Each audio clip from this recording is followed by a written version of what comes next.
TKM Incorporated in Moss, Tennessee is a construction company that specializes in erosion control, seeding, and soil, hydroseeding, hydromulch, minor excavation, and silt fence. They also provide traffic control and construction signs. Their business is keeping people safe, but their passion, their mission, is they wish that all men could be saved. TKM has adopted the nickname the King's Men because as they serve you, they also serve the King. If they could provide any of their services for you, please contact them at 931-243-3958. That is 931-243-3958. Or you can contact them on the net at tkminc2001@twlakes.net. That is tkminc2001@twlakes.net. TKM Incorporated is a sponsor of Keeping Up with Jones, the Lonnie Jones podcast adventure.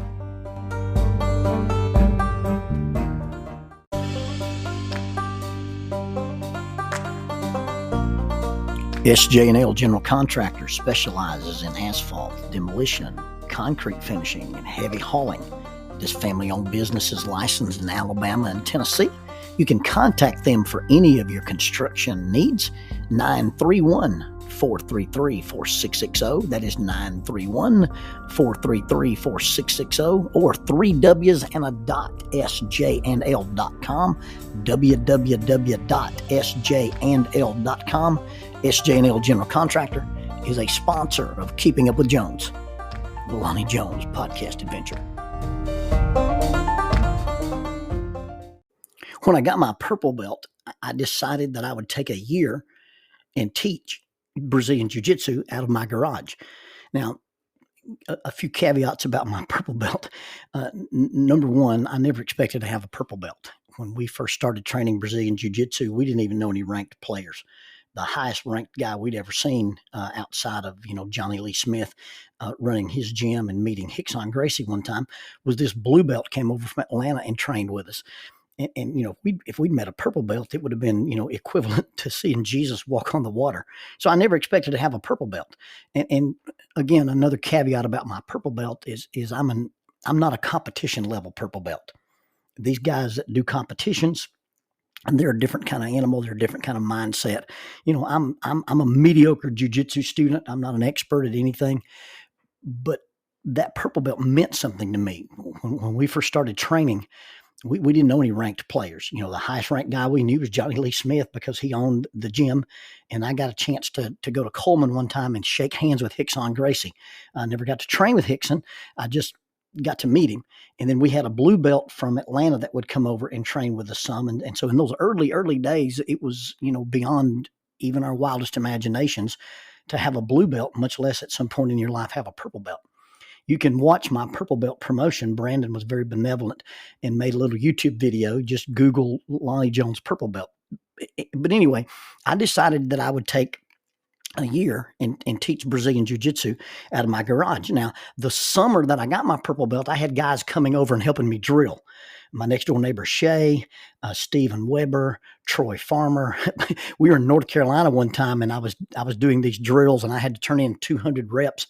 And I told Ben, I said, hey, Ben Hayes, I owe 25 reps on this class that I'm taking.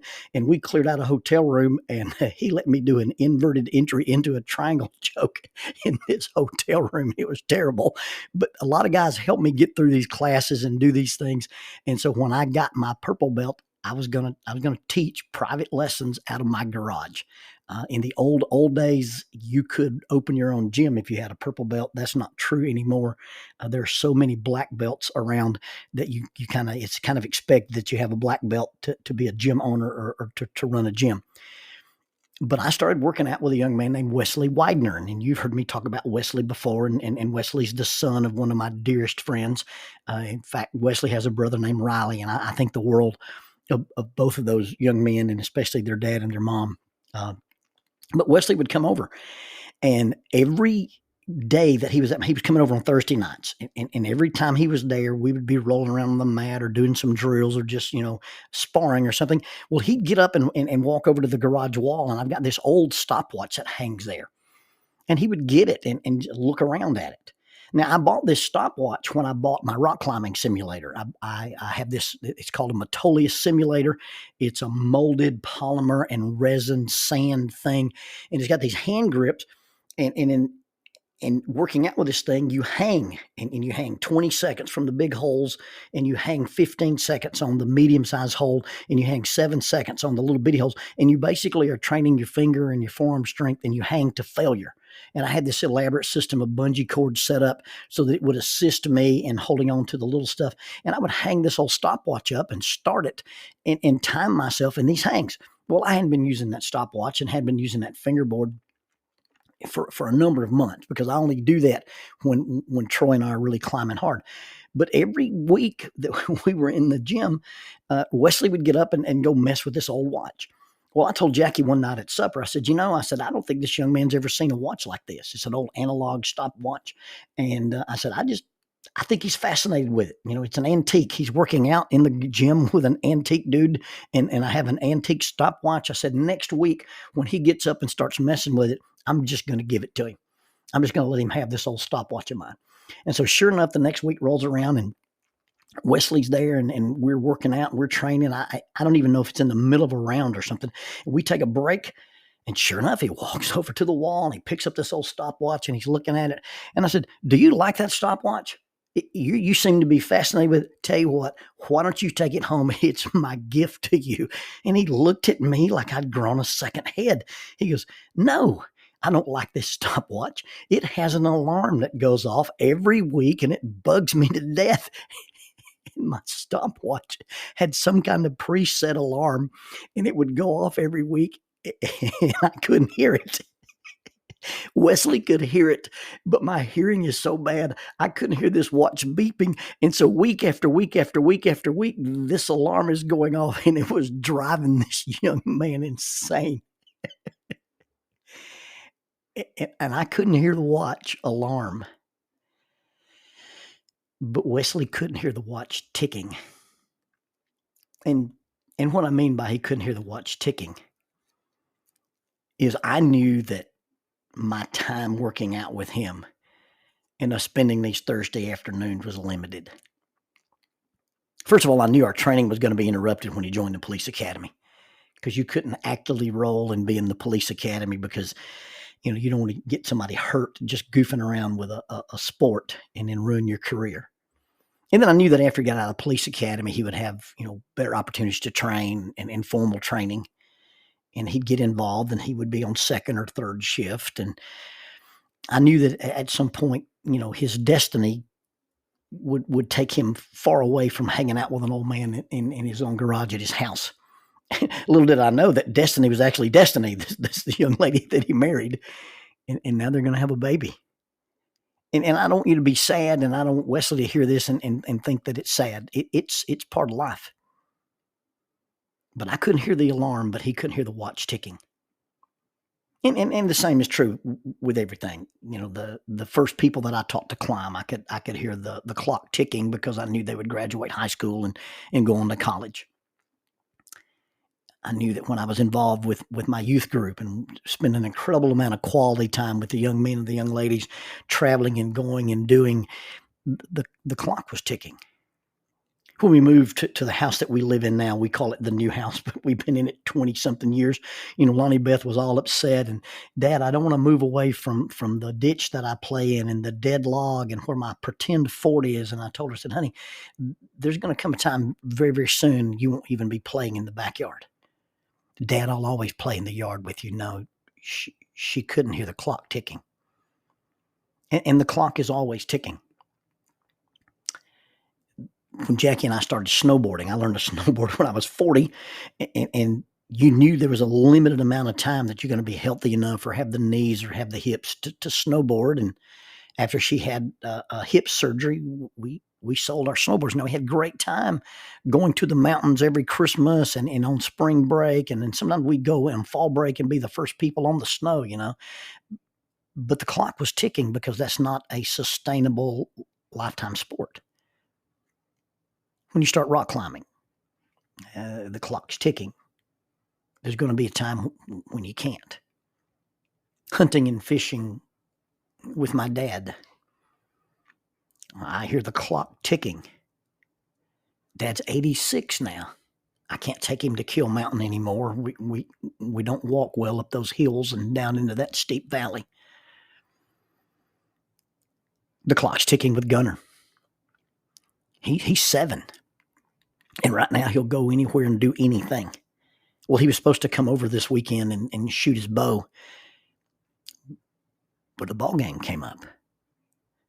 And at some point, hunting with me or fishing with me or hanging out with me, yeah, but Papa Jonesy, I've got a ball game. And Papa Jonesy, I've got a girlfriend. Papa Jonesy, I've got and the clock's ticking. The clock's ticking with me and Jackie. We'll be married 39 years this year if we both make it to December the 22nd. And when you get married, you stand in front of the preacher and you stand in front of your friends and you stand in front of loved ones and you stand in front of God. And they say the words, till death do us part. Well, inherent in that agreement is one of us is going to leave. I can hear the clock ticking. I'm guilty of looking at the clock when I do rounds in Brazilian Jiu-Jitsu. And if I go to Decatur, sometimes those are 8-minute rounds. And you get out on the mat and you've done several rounds and you get under somebody or you get a hold of somebody and they're a difficult opponent. I'm guilty of looking at that clock and seeing how many seconds I've got left.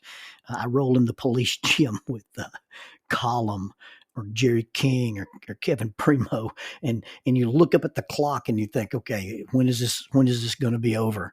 When I run, I'll have my clock set and it'll say, do these intervals and run for so many sustained minutes. And I always try to run and not look, but I always do. I look and see how many seconds I've got left. And I find myself looking at the clock. Stop looking at the clock while your kids are babies and infants. And when will this end? When will they quit crying at night? When will I be? Because in just a few short seconds, that little baby that just sits in your lap and snuggles with you and lets you hold them while they have the hiccups will start crawling. And they more than often crawl away from you, not towards you. And quit watching the clock when your kids are teenagers and your life is chaos and it's difficult and you have to take them here and you have to take them there and you have to go to ball games and you have to go to tournaments and you have to go to recitals. Stop watching the clock. Stop looking at it and wishing it to go away, but just be mindful that it is ticking. The clock is ticking on our health. The clock is ticking on quality time we spend with each other. The clock is ticking on our ability to go and to do and to make and to have. Hey, the clock's ticking on my ability to draw. At some point, my eyesight or my hands will fail me in just the simple task of sitting down and putting lines on the paper. The clock is ticking on making 550 guys. I remember the old gentleman in Salina, Tennessee, who made the oak baskets.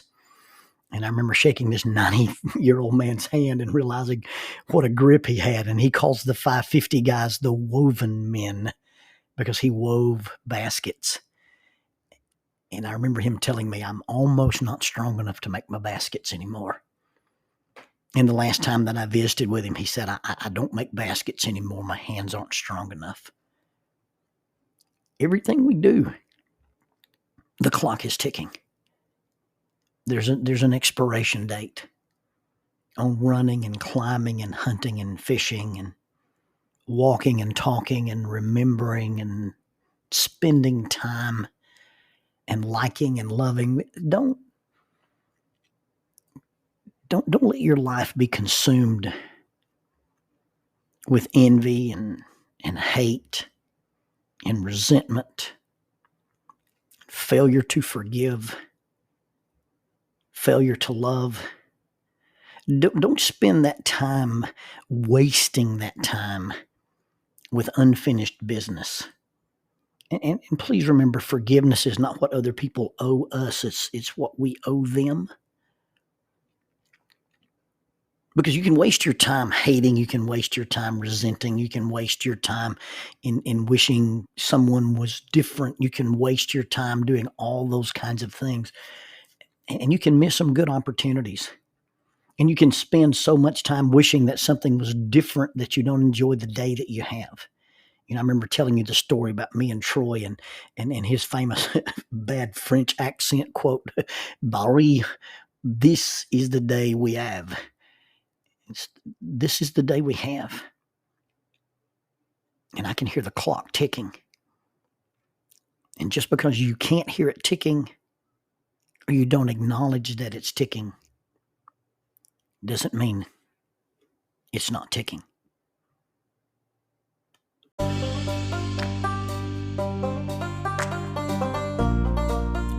Using the tool of shortwave radio, World Christian Broadcasting literally covers the world every day with the gospel.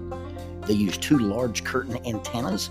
One is located in Anchor Point, Alaska, and the other in Madagascar. They send out messages that are recorded at their international home in Franklin, Tennessee. They make available 40 hours of broadcast every day. The broadcasts are made in English, Chinese, Russian, Spanish, Portuguese, Korean, English for Africa, and Arabic. They would love for your group to visit them. You can bring your ladies group, your youth group, or your men's group. Just give them a call at 615-371-8707, 615-371-8707, or you can go to worldchristian.org, find the Donate Here button, and make a financial contribution to support this work that literally covers the world every day with the gospel. World Christian Broadcasting, in cooperation with Keeping Up with Jones, the Lonnie Jones podcast adventure.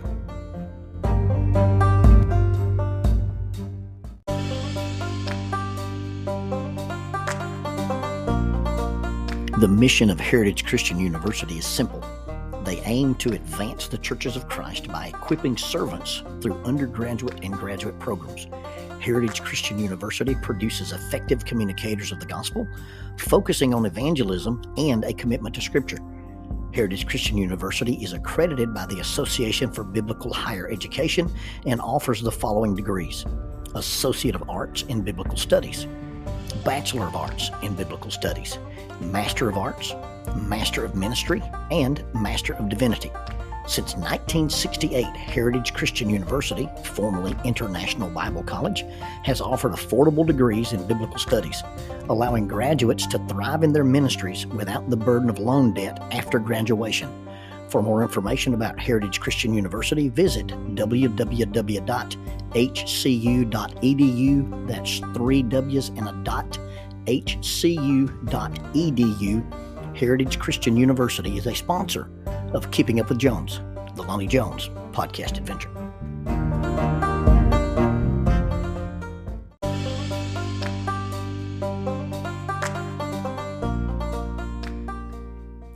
Keeping Up with Jones, the Lonnie Jones podcast adventure, is sponsored by us.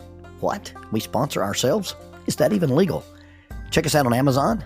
You can have access to the titles of Pedagogue, the youth ministry book by Lonnie Jones; Cognitive Spiritual Development, a Christ-centered approach to spiritual self-esteem; Grappling with Life, Controlling Your Inside Space, a small essay using the principles of Brazilian Jiu-Jitsu to talk about psychological and emotional self-defense; If I Were a Mouse, a children's book written and illustrated by Lonnie Jones; and then The Selfish Reel, a very short story about a decision. Also, you can check out our YouTube channel to see archived lessons and presentations from across the country, some videos with rope tricks and knots. Don't forget to visit the Facebook page 550 Guys to learn about the little rope men that we make and that we invented and that we make. And then be sure to click like, subscribe, and share. This is Keeping Up with Jones, the Lonnie Jones podcast adventure.